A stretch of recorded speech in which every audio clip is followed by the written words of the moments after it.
One of the most beautiful and most popular minor key sad chord progression is this one.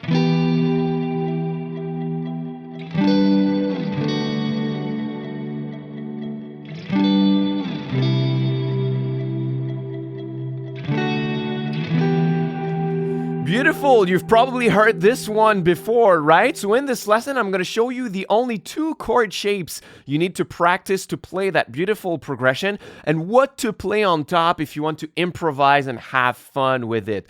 So the two chords we need are called spread triad chords. I'm going to briefly show you how to play them, but if you want to go deeper with it, you should check out my free mini course on spread triad chords. I'm going to show them to you in any key you want from different starting points and more than major and minor chord shapes. So it's the first link below if you're interested.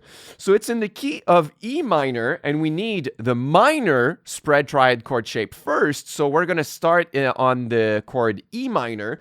So it's the 7th fret on the 5th string with your index, then your ring on the 9th fret of the 4th string, then you skip a string and you play the 8th fret on the 2nd string. So usually when we play a triad, we play all of the notes in order, the root, the minor 3rd, and the 5th. It's called a spread triad because we're taking the note in the middle and we're spreading it an octave higher. So now instead of we get, and to get a more comfortable voicing, we play it like this. So that's the minor chord shape, and the only one we need is on the 7th fret. That's an E minor chord. Then we need the major spread triad chord shape, and it goes like this. We're going to start on the 10th fret of the 5th string with the index, then the 12th on the 4th, and the 12th on the 2nd string. So that's a G major chord, and that's the major shape. And now you only have to practice sliding it down up to down to the 5th fret. That's a D major chord, and once again, but down to the 3rd fret, which is a C major chord, right? So you just practice 10 to 5, 10 to 3. And then we climb back up to the 5th fret on the D major chord before coming back on the first one, right?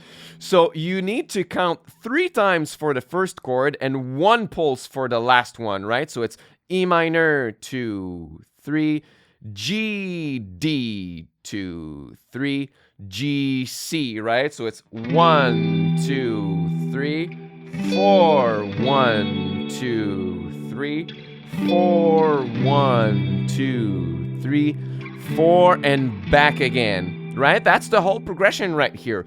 Then what you need to decide is how are you going to pick it, right? The first option is to go finger picking to avoid the strings that we should not touch, right? So you could take your thumb, index, and ring and do only that on the strings that you need. So you could go.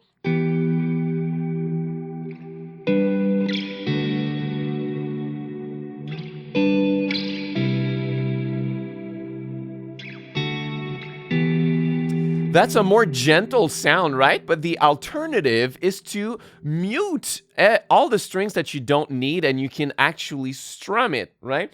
So in my case right here, I'm leaving some of my fingers in the way of the other strings so that I mute them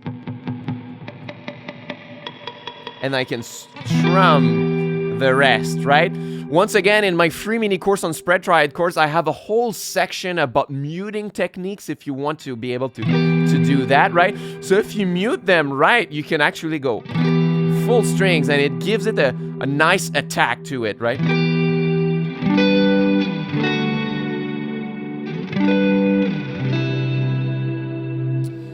And now it's beautiful to play over that chord progression. So what you could do is to record it. In my case, I use a looper pedal, and then I'm going to show you what to play on top. It's actually pretty simple. If you've watched other lessons on YouTube before, you probably know your first box of the minor pentatonic. That's what we'll start with, right? It's in the key of E minor, so we can play this one.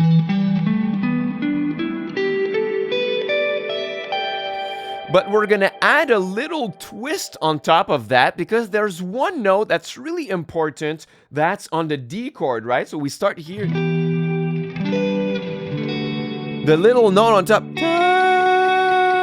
is beautiful to add in your improvisations, and it's the second note of the scale, right? So it's the 1, 2.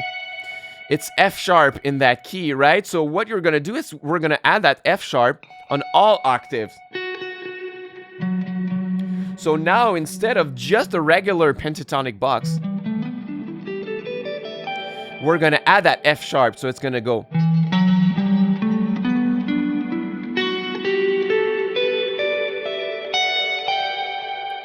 And you can make little licks using this one, right? And it's gonna sound beautiful on top of that. You might even want to add distortion to improvise over that, so you can just record your chord progression, have fun with it, try to target that little F sharp note, that little second in the key, and it's gonna sound super great.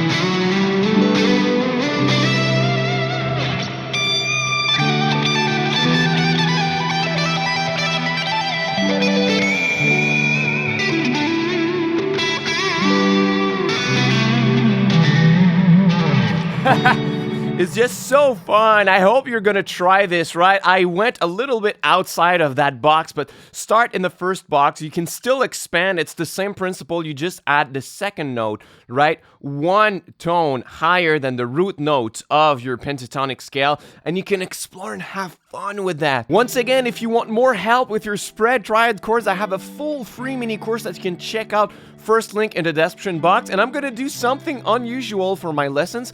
I'm gonna give you the backing track so you can try improvising on top of that. So I'm gonna let it run for about 4 or 5 minutes at the end of the video, and I hope you're gonna have fun with it. Until next time, au revoir.